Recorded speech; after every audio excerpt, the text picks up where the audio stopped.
And on this video, we're taking a look at the Vdiagtool VD80BT Lite scan tool. Now this is an advanced OBD2 bidirectional scanner that can give you access to dealer level service functions as well as being able to control components on your vehicle because it's a bidirectional scanner, so it can send commands to it. Additionally, it supports advanced diagnostics such as being able to stream live data from your vehicle.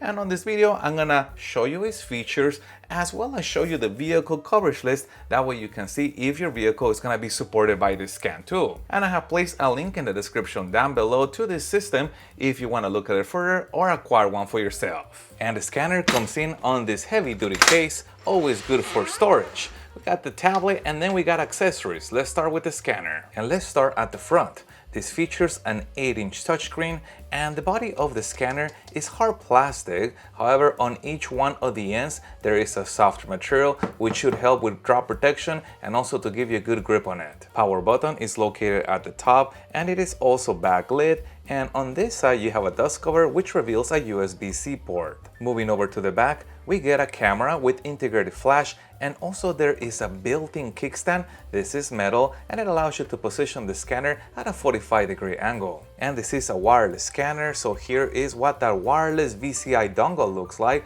It does feature a dust cover on the back which reveals a USB-C port. And for charging, they have included this wall adapter with foldable faceplate and additionally USB-C on the other side. They also have included 2 additional faceplates to use this adapter in different parts of the world. And we get a USB-C cable and USB-A to USB-C adapter. And we'll begin by connecting the VCI to the vehicle's OBD2 port.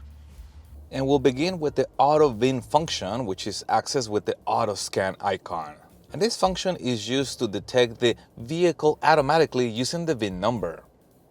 Once the vehicle is detected, we'll do an automatic scan.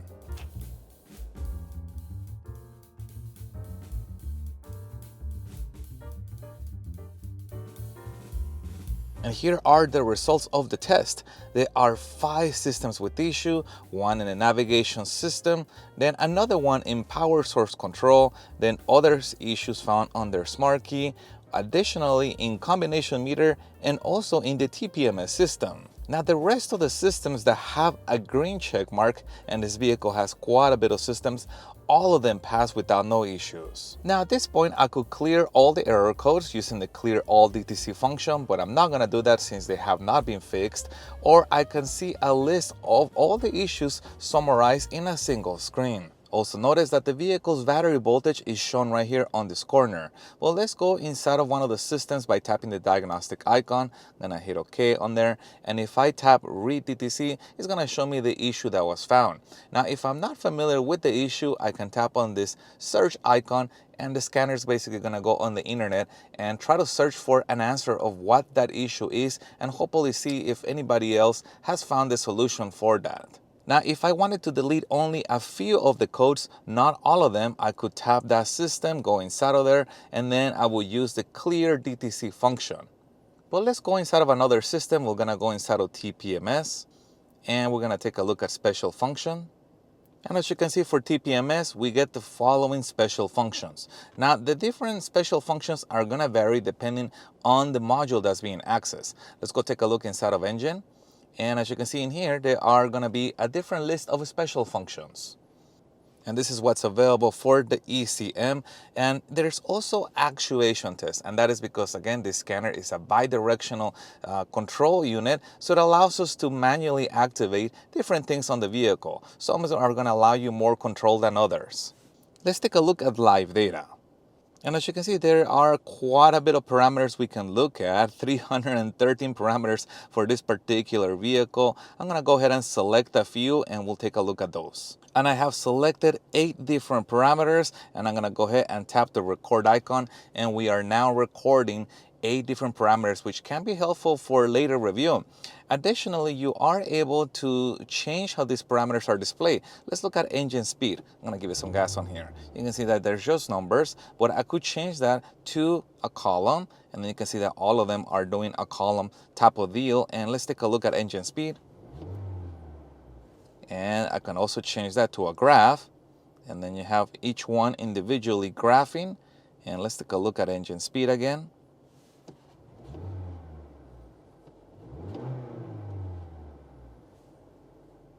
And let's finally take a look at the last one, 2D graph.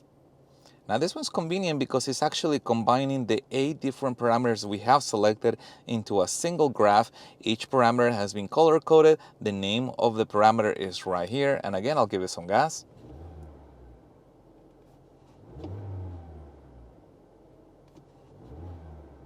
Super helpful again if you're trying to look at the relationship between different parameters and how they interact with each other. Now the reason why I used 8 parameters is that is the maximum number of parameters that we can use the record or graphing function for. You could just scroll through here and look at all 313 parameters, but if you wanted to use that record or graphing function, 8 is going to be the maximum. Notice what happens if you tap in any other parameters, it tells you 8 is the maximum. So you could deselect the one that you don't need, select the one that you do want, and then you can use either the record or the chart function. Now instead of doing a full automatic scan of the system, you can also access individual systems directly by selecting one from this list, and then you can work with them as we did earlier, accessing either live data, reading codes from it, or special functions or actuation tests. And instead of using the AutoVin recognition function, you could also just do a manual diagnostics.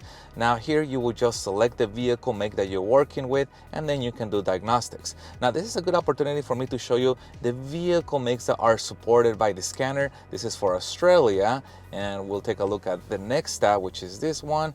And then here is the next one, and I'll scroll through here. That way you can see if your vehicle make is gonna be supported by the scanner. Let's go to the next one. Here's that list, and let's go to the last one. And again, I'll scroll through here. That way you can see if your vehicle is gonna be supported by the scanner. And if your vehicle make is not on any of the supported make lists, you could always use OBD2 Diagnostics to connect to a vehicle that is technically not on the supported make list. This particular vehicle that we are on right now, it's somewhat rare, so it is not on the list. However, I'm able to communicate to it using OBD2 Diagnostics. And as you can see, I have the option of reading trouble codes from the vehicle, clearing trouble codes from the vehicle, access to live data, and a lot more. Let's go take a look at live data. And just like before, we have the different parameters of the live data coming from the vehicle, and that is the advantage of OBD2 Diagnostics, that we can still connect and we can still do a couple different diagnostic functions using OBD2 Diagnostics. Now let's take a look at special functions, what we sometimes call service functions. We get oil reset, EPV, which is electronic parking brake, SCS for steering, BMS reset, injector coating, throttle, ABS bleeding, DPF regeneration, gearbox adaptation, TPMS reset, crank sensor relearn, power balance, airbag reset, air fuel ratio reset, tire size setting, control unit reset, which is ECU reset, start-stop reset, seat calibration, AC relearn, language change, Windows initialization, suspension calibration, rain, light sensor, HV battery, which is the high voltage battery, and VGT relearn. Then we get headlight adjustment, what we sometimes call AFS, EGR relearn, activating the electronic water pump, camshaft sensor relearning, sunroof initialization, and GPF regeneration. Moving over to updates, they are included with the scanner for 2 years. Now there are 2 ways to getting the updates: individually by tapping on each one of the icons, or my preferred method to update all of them using the update all function. And if you go to the more section, here's where you can enter your information under profile. And this information can include your workshop name, including your logo, which can be populated in the reports you create. And under settings, here's where you can customize the unit of measure as well as sound and brightness level of the display. Now there are more things that you can access on the tablet. Notice that there is a drop down that allows you to customize things like brightness, Bluetooth, and Wi-Fi. But also if you tap the home icon, it brings you to the home screen where you have a lot more applications you can play with, including an internet browser. And I navigated to YouTube so we can test out the video and audio capability of this scanner. Another review, and this time we're taking a look at the Dongle Pro dashcam power adapter, which promises to make installing a dashcam a lot easier. What's also pretty interesting is that USB connector on the bottom of the wireless VCI.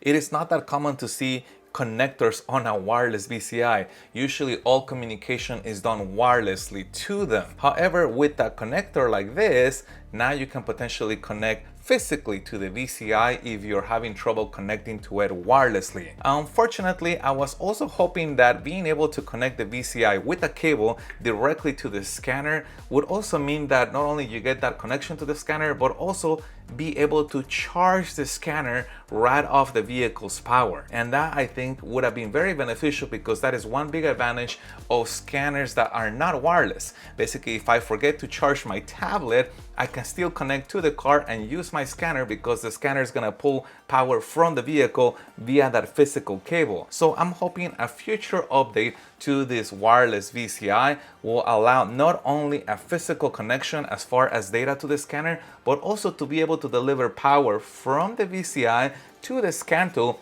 in case I forgot to charge the battery on my wireless scanner. But overall, I do think we are moving in the right direction. This is not the first wireless dongle that I've seen with a connector, but again, it is a rare feature, and I do really like the idea of having a scan tool that can work either connected with a physical wire or wirelessly. So remember, I'll place a link in the description down below to the system if you want to look at it further or acquire one for yourselves. And if you guys have any other questions regarding this, please put that in the comments also. And if you guys found any part of this video helpful, make sure you hit the like button to support the channel, and stay tuned as I have a lot more scanner reviews coming up. Thank you guys for watching, and as always, I'll see you on the next one.